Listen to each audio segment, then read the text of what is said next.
तो मानो सारो राजा तो मानो सारो राजा मानो बोल कटोरा चाहिए बोल कटोरा चाहिए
मैं तो चावली चंदन चढ़ाऊं शिवरी शिव हो जाऊं जल से स्नान कराऊं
अति भारी से तुम्हारी मांगू अति भारी बुद्धि और कुपावे बुद्धि और कुपावे भक्तन को हरि भावे बुद्धि को पावे हरि भक्तन को हरि भावे नरसिंह जी ने क्या मांगा भगवान? नरसिंह जी ने कहा भगवान मुझे केवल आपकी भक्ति, आपको जो सबसे प्रिय हो वो आप मुझे प्रदान करो। भगवान से कोई धन दौलत कुछ भी नहीं मांगा। उसने कहा जो आपको सबसे प्रिय हो वो वस्तु मुझे प्रदान करिए। मोह और कछु ना चाहिए, श्री राधा कृष्ण मिलई। और छूना चाहिए मुझे राधा वैष्णव मिलई और कछु ना चाहिए, मुझे और छूना चाहिए और कछु ना चाहिए। राधा मुझको मिलई शिव ही शिव को जाओ, जल से स्नान कराओ। बोले नाथ की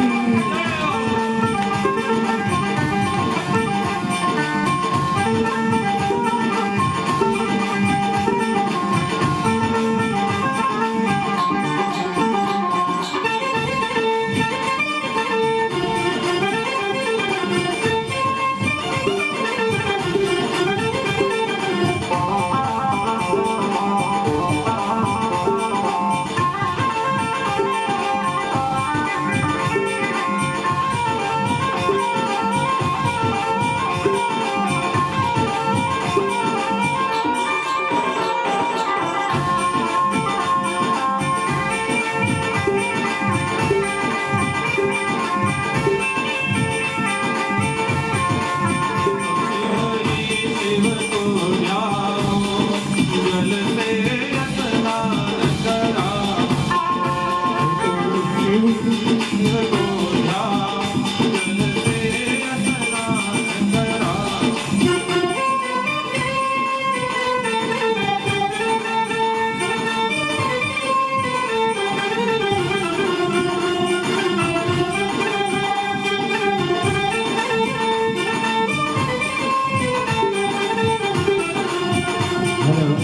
आइए इसी के साथ एक और भजन भगवान श्री राधा कृष्ण भगवान की झांकी के साथ सभी मीठी मीठी ताली का सहयोग देंगे। बोलो राधा कृष्ण भगवान की, बोल कृष्ण कन्हैया लाल की, बोल चामुंडा नाथ की। मेरे सरकार आए हैं, मेरे सरकार आए हैं, मेरे सरकार आगे मेरे सरकार आगे मेरे सरकार आए हैं। सजा दो घर, सभी एक बार साथ बोलेंगे। सजा दो घर, सजा दो घर, सजा दो घर, गोकुल सा मेरे सरकार आए।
कहा,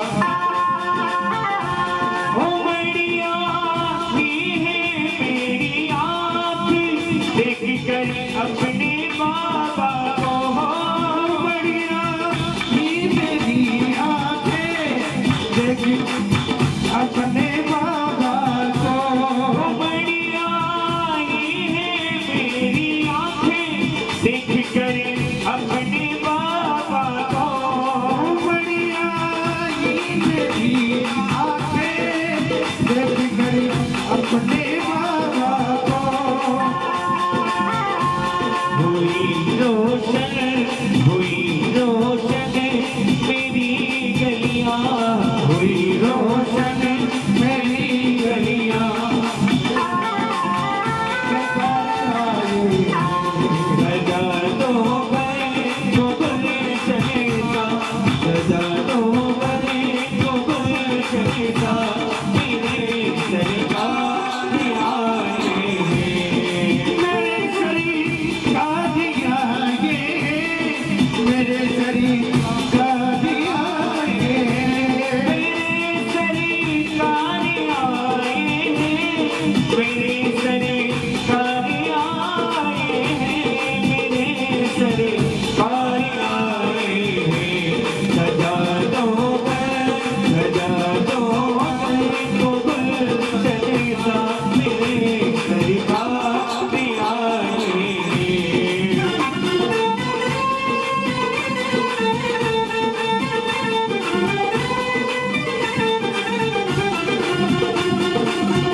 आइए इसी के साथ भोलेनाथ का नाम भी जोड़ते हैं।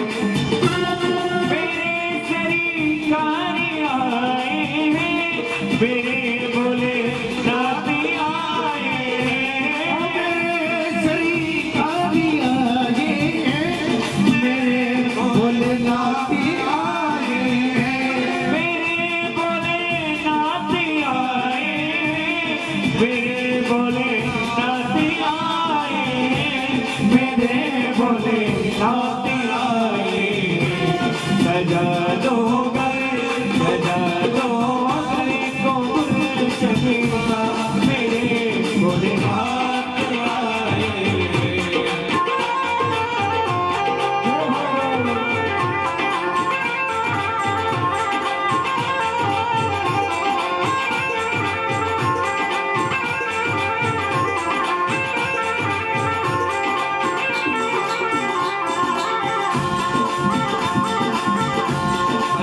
बड़े सुंदर शब्द लिखे हुए हैं कवि ने।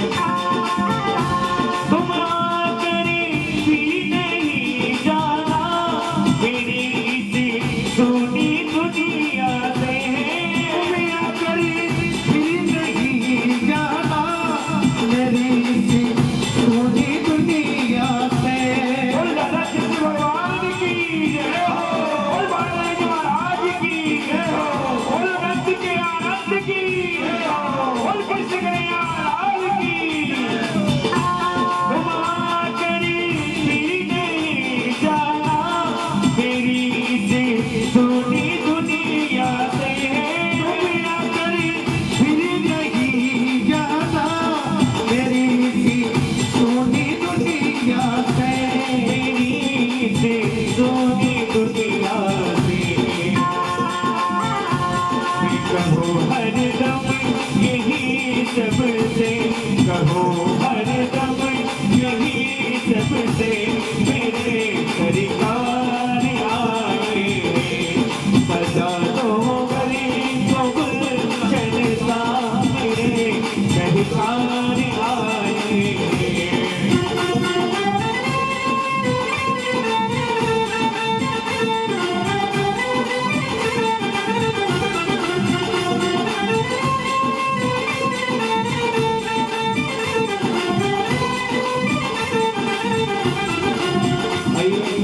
कौन सुनाना चाहेगा आज पाटेश्वर भगवान के दरबार को?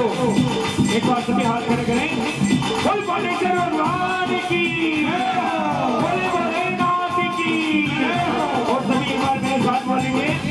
मेरे सरकार आए, मेरे भोलेनाथ आए, मेरे शरीर का दिया ये है,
जय हो।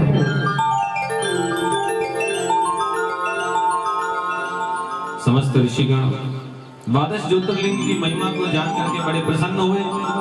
पुनः पूछने लगे कि सूर्य जी महाराज, कौन सा ऐसा व्रत है, कौन सी ऐसी विधि है, कौन सा ऐसा तप का साधन है जिसको करने से भगवान महादेव हम पर प्रसन्न होंगे, जिससे भोग की, मोक्ष की, मुक्ति की, भक्ति की प्राप्ति होगी। ब्रह्मा, विष्णु, माता पार्वती जी, समस्त देवता किस व्रत को करते हैं जिससे महादेव प्रसन्न होकर के संतुष्ट होते हैं, भक्ति प्रदान करते हैं, सब प्रकार से आनंद प्रदान करते हैं। तो भगवान के शिव के कुछ व्रत मुख्य हैं। 10 प्रकार के व्रत बतलाए हैं। इनमें से अष्टमी का व्रत, एकादशी का व्रत, त्रयोदशी तिथि और चतुर्थी का व्रत ये सबसे श्रेष्ठ बतलाए हैं। मुक्ति की प्राप्ति के लिए, शिव की भक्ति के प्राप्ति के लिए इन व्रतों को अवश्य करना चाहिए। शिव जी का पूजन, शिव मंत्र का जाप, पंचाक्षर मंत्र का जाप, मंदिर में जाकर के भगवान का पूजन, काशी में मरण होना, ये सब मुक्ति के उपाय हैं। इनके अलावा कोई अन्य साधन इस संसार में मुक्ति का नहीं है। और इन सब व्रतों में, सब तिथियों में शिवरात्रि का व्रत महादेव को सबसे प्रिय है।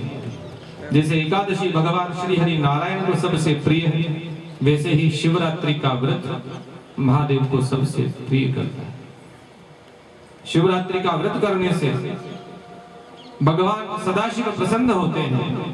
साल में केवल एक दिन शिवरात्रि का व्रत करने से पूरे वर्ष की पूजा का पुण्य प्राप्त होता है।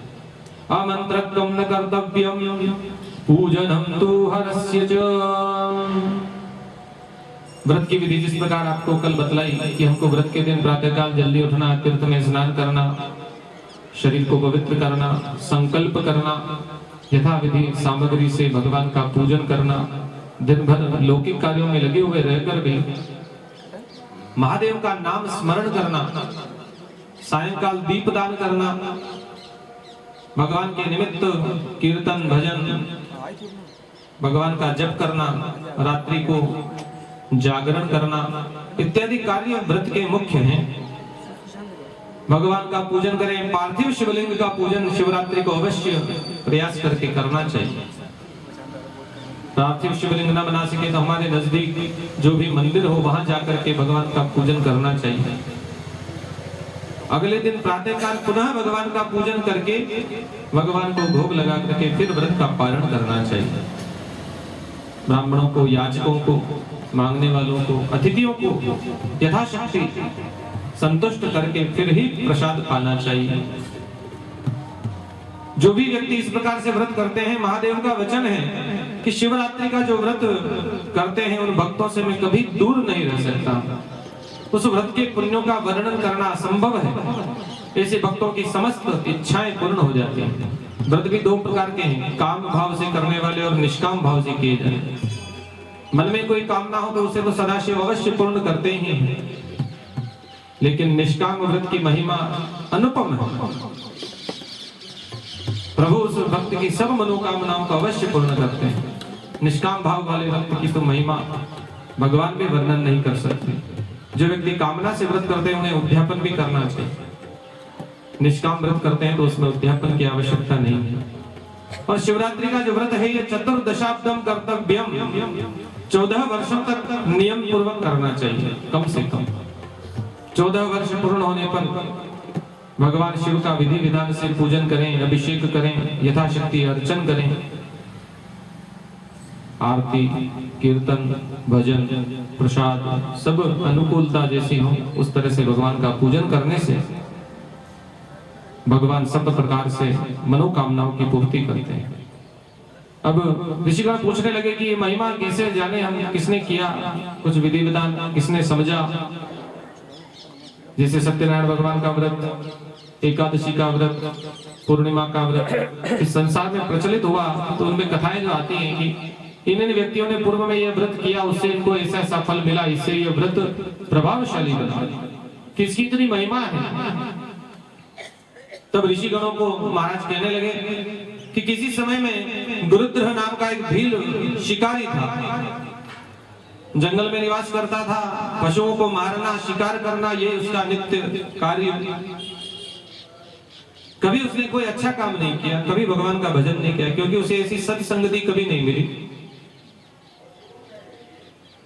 जिस व्यक्ति के मन में जिज्ञासा हो तो उसे सत्संग अवश्य मिल जाता है, सदगुरु की प्राप्ति होती, लेकिन जिज्ञासा के बिना नहीं प्राप्त होता। पढ़ना हो तो स्कूल के अंदर जाना पड़ेगा। माँ साहब को सड़क पे क्लास नहीं लगाता, कहीं नहीं लगता। तो सदगुरु की प्राप्ति के लिए प्रयास करने पड़ते हैं। उस गुरुद्र भील ने कोई ज्ञान प्राप्त नहीं किया, कोई शुभ कर्म नहीं किया। एक समय शिकार की चेष्टा करने के लिए वह एक वृक्ष के ऊपर बैठ गया। संयोग से बिल्व वृक्ष का वृक्ष था, उसके ऊपर बैठ करके शिकार की प्रतीक्षा करने लगा कि यहाँ कोई जल पीने आएगा सरोवर पे, उस प्राणी का वध करके मैं अपना पेट भर लूंगा। संयोग से एक हरिणी वहां पर आई, उसको देख करके उसने बाण का संधान किया। जैसे बाण चढ़ाया, हाथ हिलाए, धनुष निकाला, तीर निकाला, तो वो जो बिल्वपत्र का वृक्ष है उसमें से कुछ बिल्वपत्र टूट गए और संयोग देवयोग ऐसा कि उस बिल्वपत्र के नीचे शिवलिंग विद्यमान थे, उस पर चढ़ गए। प्रातःकाल का समय और दिन भी शिवरात्रि, पहले पहर की पूजा हो गई उसकी। सुबह सुबह तो यही काम हो गया। अब दिन भर और व्यतीत करना भी है। अभी तो हरिणी को जैसे बाण मारने लगा, वह हरिणी समझ गई कि मेरी मृत्यु निकट है। उसने उस शिकारी गुरुद्र भील से प्रार्थना की, मेरे घर में छोटे छोटे बच्चे हैं, यदि तुम्हारा जो शरीर है इसकी भूख इस शरीर को प्राप्त करने से मिट जाए तो मैं यह अवश्य अर्पण करूंगी, इसे तुम अवश्य ले लेना, लेकिन मुझे पहले मेरे घर में बच्चों की व्यवस्था करके आने दो। पर वह शिकारी है, कैसे विश्वास करे? उस हिरणी ने खूब प्रलोभन दी, खूब शास्त्र की बातें उसको बताई कि देखो सत्य के बल पर वे पृथ्वी टिकी हुई है, सत्य के कारण ही संसार में सूर्य प्रकाशमान होते हैं, चंद्रमा उदय होते हैं, तारे उदय होते हैं। और यदि मैं तुमसे झूठ बोलूं कि मैं लौटकर नहीं आऊंगी तो जो भी बड़े बड़े पाप हैं, ब्रह्म हत्या हो, गो हत्या हो, झूठ बोलने का पाप हो, ये सब पाप मुझे लगे। शिकारी ने भी कुछ विचार किया, उसके मन में कभी शुभ कर्म नहीं थे, तो